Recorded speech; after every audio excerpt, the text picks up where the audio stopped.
Hello, everyone, and welcome to Chuck's Potpourri, the podcast with a dash of everything and a splash of nothing. Where's my car fans at?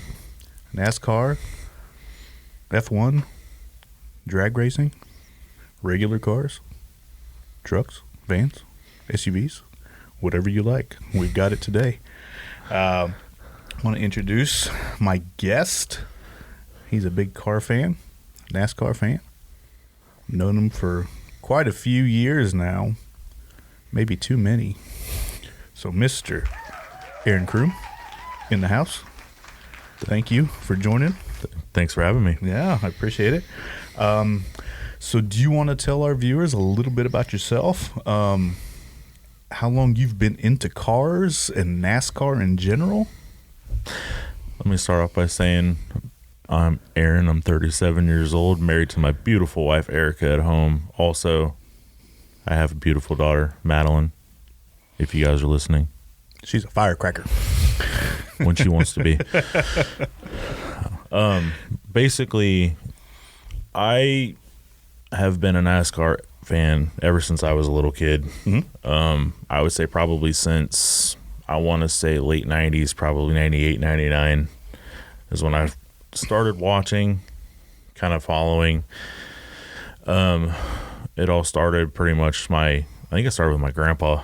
Honestly, mm-hmm. He kind of watched the races, and then my mom started watching, and then it just kind of filtered down to me. Mm-hmm. And as a kid, that's what I watched. Yep. was racing. I was kind of the weird one. So nothing wrong with watching cars. So all right, man. Like I said, thanks for being here. So we're going to get into some stuff with you. I'm going to start today's episode off with some quick bits, which are the bite-sized sports and tech news to get you through the week. As a fan of technology and of sports, this is something I want to incorporate in every episode now, not just a little standalone filler episodes that I'll throw in every once in a while. Aaron, feel free to chime in as you want. Just a couple quick things. In the NCAA tourney, no more number one teams. They're all gone. Yeah, what a shock. KU, Purdue, Alabama, and now Houston, all gone. A little surprised. I think they said it's the first time in 40 or so years that a number one team hasn't at least made it to the Elite Eight. But then it's like typical March Madness. Yeah. Craziness. You never know what's going to happen. So a couple Big 12 teams still dancing. Those K-State Wildcats are doing really well. I'm impressed. They fought really hard. They got a good team, and the sky's the limit for them. Who knows? I'm not personally a K-State fan, but I find it hard to root against them now. Honestly, they're representing the state. Yep. So, yep. Best luck. Hopefully they can go all the way. Yeah. And Texas still in there too. The Longhorns are still battling, so we'll see how they pan out. I won't like them as much because they're leaving the Big 12. So, as Eric and I talked about in a previous episode, it is what it is. I understand the money aspect of it, so wish them. But as they're still in the Big 12, like I said, wish them good luck too. A couple other quick mentions here. There's a ton of KU players entering the draft portal. I'm sorry, the transfer portal, not draft. I think it's up to 4 now. It is what it is. The players that are leaving, I understand why. They're probably not getting that playing time that they want. I get it. If you have the opportunity to make an impact someplace else, by all means, go for it. Wish them the best. Yeah. So shifting to tech, I know this isn't your foray. This is all you, buddy. So some ChatGPT stuff. Previous episode, guest Josh and I had talked about ChatGPT briefly. So ChatGPT is an open AI. You can get it to do a lot of stuff for you. Just quick thing on that. It's now able to scan the web for current events, and instead of using its stored data repositories, so you can ask it some current stuff now, and it should be a little bit better about getting you that info, which is pretty cool and a little scary at the same time. Sticking with the AI stuff, I got to early test Bard, which is Google's version of the OpenAI. It's got some bugs. It's got some funny stuff in it. I asked it about me in this podcast, and it spit out something completely made up. So I don't know what happened there, but it is what it is. And it can only get better.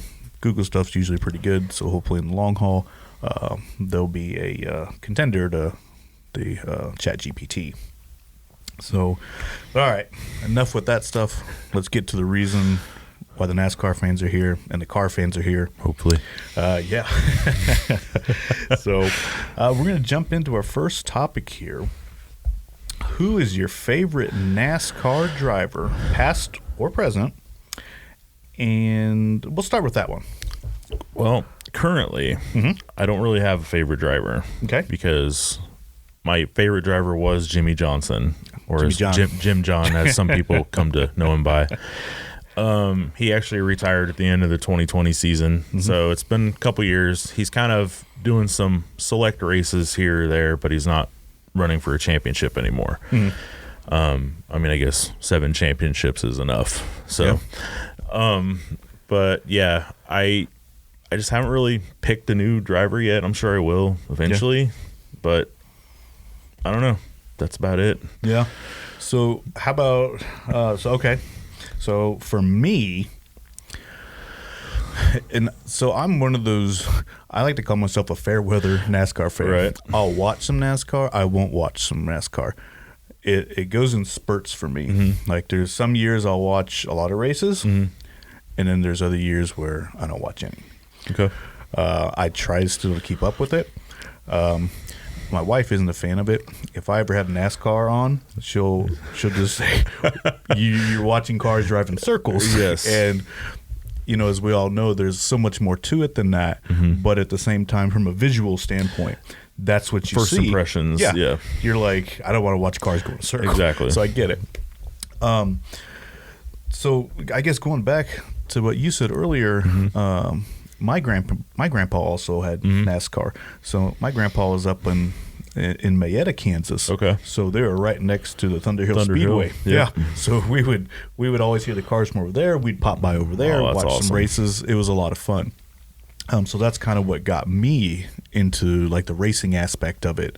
I used to be a big Clint Boyer fan. Yep. Local boy. Local guys. I've always supported local. So it was one of the things. I like Jeff Gordon. I was a Dale Earnhardt fan. Okay. Junior fan too. Okay. So, but like I said, it's been a little while since I've watched some of the races, so I don't have like a real favorite either. I think Bubba Wallace is kind of cool. Right. he's a little controversial, but hey, it's I mean, and that's, you know, in a sense, that's good for the sport, though. right, absolutely. And so you were talking about earlier that your grandpa was one of the reasons you got into. Do you want to play a little more into that? Like, do you know how he got into it? It was just I really don't. I mean, I just remember as a kid watching it on TV. I remember watching the Daytona 500 for the first time. I don't remember what year it was, but I was a kid, a wee kid, and I remember seeing it up on the TV, and he was glued to it, and I never knew why. And now, as I started following the sport, I can understand why. Sure. I mean, like you said, it's more than just cars going around a track at high speed. There's so much more involved in it. I mean, I could go on all day to talk about it, but got to keep it kind of brief today. So, Yeah. but yeah, that's all I can remember. And like I said, my mom watched it, and yeah, it was kind of a family thing, Nice. I guess. Yeah, absolutely. All right, let's shift to the next one here. How about the current state of NASCAR? How's the season shaping up for you? Any surprises?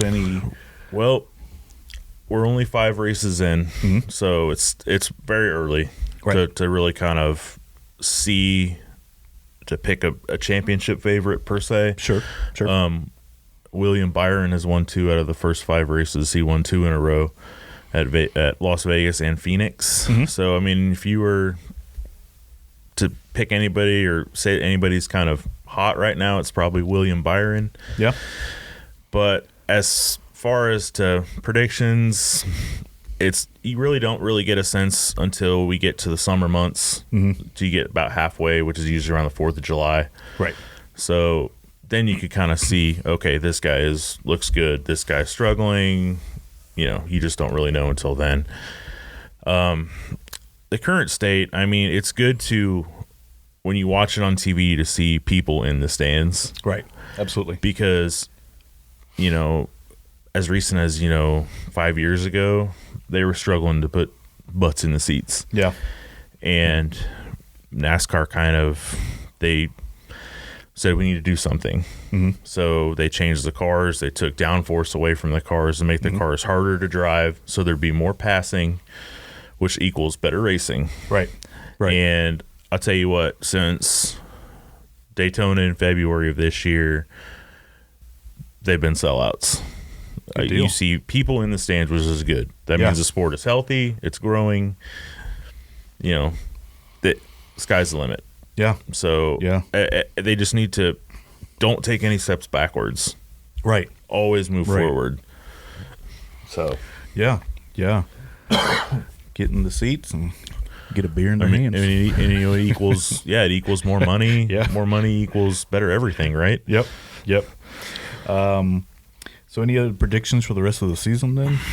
Like I said, I know you said it's early, so it's hard to tell. The Chevrolets look good. Mm-hmm. The Camaros, they look, I don't want to say dominant, but they've won 4 out of the first 5 races has been a Chevrolet in victory lane. So Joey Logano broke that streak last week. So at Atlanta, so he won in a Ford.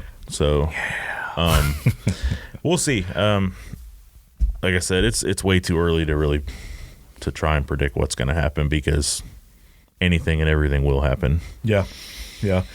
Are there any races you're planning on attending this year? I know maybe at the Speedway. I know that, you and I have talked about, with our group of friends, about going to Kansas Speedway. Mm-hmm. They race twice a year, once in May 7th and September 10th, if I'm correct. Yep. My birthday. Yeah, right. So that'd be a hell of a birthday present, wouldn't it? Yeah, absolutely. So I definitely want to try and go to one or the other. I think we could make that happen. You could go relatively on the cheap nowadays. You're going to spend more for your ticket than anything else. Right.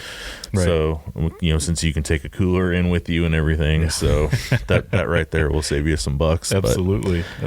But I would love to make that happen this year. Yeah. Strongly considering it. So, what's a race you'd love to attend? Just not locally, but kind of a little bit of a backstory. In 2016, I actually was able to go to the Daytona 500, which was on my bucket list. Right. So thank you, Josh and Shayna, for going with me. Yeah. But that was definitely something that I dreamed of and was able to accomplish that. Definitely aside from the marriage to my beautiful wife and the birth of my daughter, probably one of the highlights of my life. Yeah. As far as current, I would love to go to Indianapolis. We all know the Indianapolis Motor Speedway. That'd be pretty cool. Home to the Indy 500, which, enough said on that. Yeah. But the Cup cars race there. I forget what date it is, but they race on the road course there. So I would love to go and just see the history behind that track. That track is over 100 years old. Right. And the history is crazy. So yeah. Would love to do that. Nice, man. Yeah, that'd be a lot of fun. I bet Daytona was a blast. It was it was almost surreal. Yeah. We got to sit down on the track and just to see the size and just the history, and it was awesome. Okay, so we're going to switch into the next segment here, brand new for the podcast, Chuck's Trivia. You're going to be the guinea pig. Yes. So, and you don't have to give your answer right now. We will go at the end of the podcast. So, stick around. Okay. Since we're doing a NASCAR one, I thought it's only fair that we do some NASCAR trivia. Okay. When and where was the first NASCAR race held? So I'll let you think about that to the end here. Okay. So all you listeners out there, type your answer in the chat, and we'll see if you're right at the end. So We're going to pry a little bit away from the NASCAR part of it. Let's talk about some drag racing. Yes. The NHRA, which has always had a place in my heart because of the Heartland Park races that were Local. at Topeka. Yeah. Yes. I loved watching the funny cars. Those were really cool. Oh man, I wish I could remember some of those guys' names.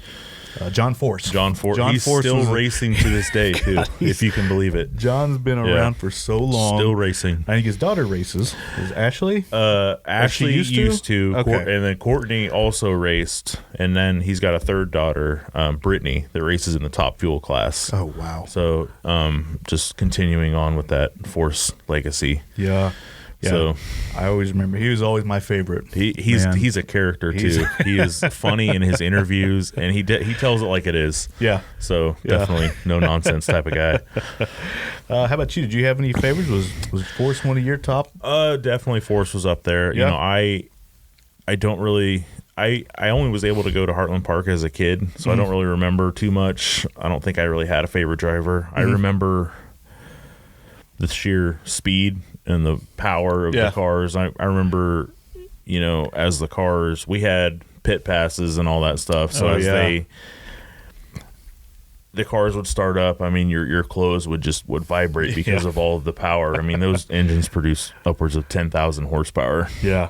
Yeah. So it was definitely something I remember, and how fan accessible NHRA is, because every ticket is a pit pass. Yeah. So the drivers, you can go down and get autographs, and it's very easily accessible for the fans, and that's what helps grow the sport, I think. I wish NASCAR would take kind of that approach. Will they ever? Probably not, but I think it's all up to the almighty dollar. But yeah. We'll see. Yeah, I remember that same thing. It's such a rush. It is, because you know it's a short race. You know, was it a quarter mile? Less than. It's not a quarter mile anymore. They race. They race to 1,000 feet. Oh wow! And you're talking. It's over like that. Yep. But just seeing that and experiencing that in person is really, really cool. It's hard to explain. It is to somebody who hasn't witnessed it, and I remember when we used to get up in the suites. Yeah, up in those suites were really, up behind the starting line. Yeah. Up in the air conditioning. Yeah, and for sure, room service waiting on you. So it was wined and dined. Those were always a lot of fun. But hoping to get back out there one of these days. It's been a while since I've been there well. So one of these days, man, we'll make it happen. Yeah. And there was one other. The guy's name, Don the Snake. Don Prudhomme. Yes, that was it. Yeah. Yep, Don the Snake Prudhomme. I got his autograph multiple times. He was always really cool, really chill. I'm not sure if he is still with us or not. I know that if he is, he's got to be very up there in age. Yeah. But he was one of my favorites. He's a legend for sure, along with John Force, definitely. Let's I'm gonna defer to you on this one. A little F1. I know there's a lot of F1 fans out there. I honestly haven't watched a whole lot of F1 racing. So I'll defer to you, because I know this is something that you know a little bit about, and a little bit, not a lot. Tell some of our viewers out there who may be new to it of how it's different from NASCAR. Okay, basically F1 or Formula One is an open wheel racing series, which means it's completely 180 from NASCAR. It's not a stock car. There's no fenders. There's a single cockpit that the driver sits down in, pretty much lays on the floor and drives the car, pretty much. But definitely by far the most technologically advanced form of racing in the world, which would kind of be up your alley if you ever get into it. Yeah. But just the technology that goes into running these cars and the race teams, and the jet setting. I mean, they race all over the world. So the logistics that goes in with it, and it's incredible. I mean, it's considered the pinnacle of motorsport in the world. Yeah. So, but I just remember, I do watch it on TV. I do record it and try and watch all the races. Sure. But the thing that it just amazes me is the technology. It's incredible. I might have to start watching it. I highly advise it. Do you have any favorite racers there? Or Not really. You just kind of watch it to watch it. I watch it to watch it to learn more about it. Sure. And as I do, I might pick a favorite, but usually it's kind of dominated by a certain team. It's just kind of whoever has their ducks in a row and knows what they're doing. So sure, absolutely. But, I definitely do watch as much as I can to learn as much as I can. No. There's a movie guy or a TV guy, Frankie Muniz, I saw he was doing some racing. What exactly is he? Frankie is racing an ARCA, which is the Automobile Racing Club of America. It's basically it's related to NASCAR. They're stock cars, but it's just kind of a lower form of racing. What I mean by lower is competition is not as fierce. You know, it's where drivers go to kind of learn, to get laps under their belt and just kind of gain experience. Sure. And he is running a full season in ARCA this year, the ARCA Menards series. Yes, I just plugged Menards on that one. But yeah, he's running for Rookie of the Year. He said he's always been kind of a racing fan, so to speak, and he's getting into it. So that's pretty cool. Kudos to him. Yeah, that's pretty cool. Yeah, definitely good luck to Frankie. We loved you. Was it Malcolm in the Middle? Malcolm in the Middle. Yes. So, okay, shift away some of this racing stuff. What is your favorite brand and model of car? Man, you put me on the spot here, huh? I would probably say I am a Chevy guy. Okay. I do have some memorabilia up in the garage on the walls and stuff. So, like I said, Jimmy Johnson was my favorite driver, and he always drove a Chevy. Yeah. Yep. So, I mean, it kind of I gradually went towards Chevrolet and GM. So, my favorite model, man, I don't really know if I have a favorite model. I mean, everybody loves the Corvettes and Camaros. Oh, yeah. And, I mean, I like them all. There's nothing that I don't like. Yeah. So I can kind of be in that same boat. So I've always been a Ford fan. Okay. I'm leaving right now. Yeah, right. See you later. So, I mean, I've had quite a few Ford vehicles over the years. I've had a Crown Vic. Okay. I've had a Taurus. I remember. I've had an F-150. And I know not every car is the best car, and you get lemons out there in any, of course, any brand. Unfortunately. But all the Fords that I've ever had, I mean, they've just been great. Good. Stellar. Ran for years, no issues. That Crown Vic, the old cop car. I remember that. Man, that thing ran forever. I mean, that was a head turner for sure. My younger brother and sister drove that thing later on after I was done with it. Oh, man, I remember. Best $500 I ever spent. So for sure. Actually, it might have been a little bit more than that. Yeah. Anyway, so what was your first vehicle? My first vehicle was a 1989 Dodge Dakota. Ooh. Like an old, basically it was a small pickup truck. Yep. And it was a single cab, no back seat, no nothing. My grandpa actually sold it to me for, oh man, now I don't remember. It was less than $1,000, I think. And it had the shell on it over the back of the bed and everything. Just, I mean, it was a hunk of junk, but I mean, he took care of it. I mean, he had it for years and years and years and years. And I wanted a truck, but obviously couldn't afford anything else. So he upgraded and gave me used to be his prized possession. Yeah. Because I remember that thing since I was wee little. Yeah. Yeah. But I eventually sold it off, and hopefully it's still alive somewhere. But you know, I don't know. Yeah, I think the first vehicle I got to drive like on a regular basis, so it would have been like freshman, sophomore year. I think it was an old Dodge Caravan. Was it really? Yeah, I think that's one of the first ones that I actually got to drive. The first one I bought was that Crown Vic. Oh yeah, yeah. Okay. During the last end of high school there. So those were the days. Those were the days, man. How about a dream vehicle? What would be your dream vehicle? Like, if you could go out right now and pick any car in the world, what would it be? Past or present? Past, present, future. Oh, boy. Looking at you, Cybertruck. Well, since I am a Chevy guy, I'm going to go back to 1969, and I would love a Copo Camaro ZL1. I think only 69 were built, I believe, in that model year. It's a very rare car. I think one just sold at the Barrett Jackson auction this year for $700,000, I believe. Which, yeah. So that there's the rarity of the car, the power of the car, and who doesn't love a late '60s Camaro? Yeah. Oh man. So that would probably I'll never be able to afford one, obviously, but if one would just drop in my lap, that's what I would take.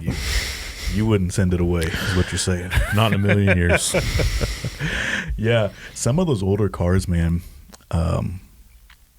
they just have that nostalgic feel to them. And you look at them, it's Americana. Yeah, and some of those like older American muscle cars. Yes. Oh man, like some of the old Mustangs, Corvettes. My mom used to have it might have been close to a 68, 69 Charger. Oh, okay. That she had that she really liked. Mopars. Yes. Yeah. So up at my grandparents', my grandpa used to have, I call it the field of cars. He used to have like all these old cars that where were they all go to die. Busted, all busted out, rusted things. But it was so cool getting to see all those vehicles up there because it was a wide assortment of stuff. So for me, man, like I don't know if I could pick just one for a dream vehicle. I mean, there's so many options. Yeah, there's just so many. I've always been a Lamborghini fan, but I don't know if I could get down into one. I don't think. I don't know if you'd. I would. No, I couldn't. I mean, being over 6 foot, I don't think you There's could. no way. I mean, it's those exotic sports cars. They're all just built for tiny people. You'd think, but it's incredible. I like the way they look.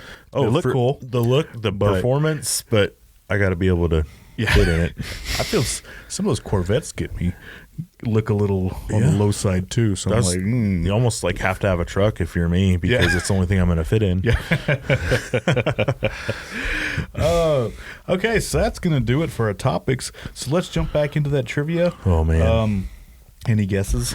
Any guesses on that? It's probably going to be a guess because I don't think I'm right, but I'm gonna guess the year first. Okay. So I'm gonna start off with late 40s, 1949. Final answer. Final answer. February 15th, 1948. At Daytona Beach. The Daytona Beach Road Course. Yep. That was before the Daytona International Speedway was built. It was Red Byron. Yep. Won. Yep. And this is before the stock. So right. Stock didn't start until I think it was like a year or two later. Right. So, but yeah, I found that interesting. I was like, huh. Yeah. They actually took the cars and raced them on the beach. You know, that's why Daytona is considered the birthplace of NASCAR. Yeah. That's when it was all. Yep. Yeah. That's crazy to think about. But there's your trivia for the day. So that's going to close us out. Aaron, man, thank you so much. Thank you for having me. Hopefully it was a good show and everybody is a little bit more well informed. Yeah. So if you go out now and rev up your car, you can pretend you're in NASCAR. Exactly. Just stay at the speed limit, please. Be safe. Okay, so like I said, that's going to do it. Is there anything else you want to add before we close it out? Let's go to the Speedway. Let's go. Yeah. Let's go see. And we'll make a weekend of it. So that would, if we go, that would be my first NASCAR experience. So hopefully it won't be the last. Yeah, something we could talk about on a future podcast episode. For sure. So, okay, everybody, thank you so much for listening, watching us. Like I said, this podcast is always available on YouTube. We're on Spotify. We are on Apple Podcasts and iHeartRadio.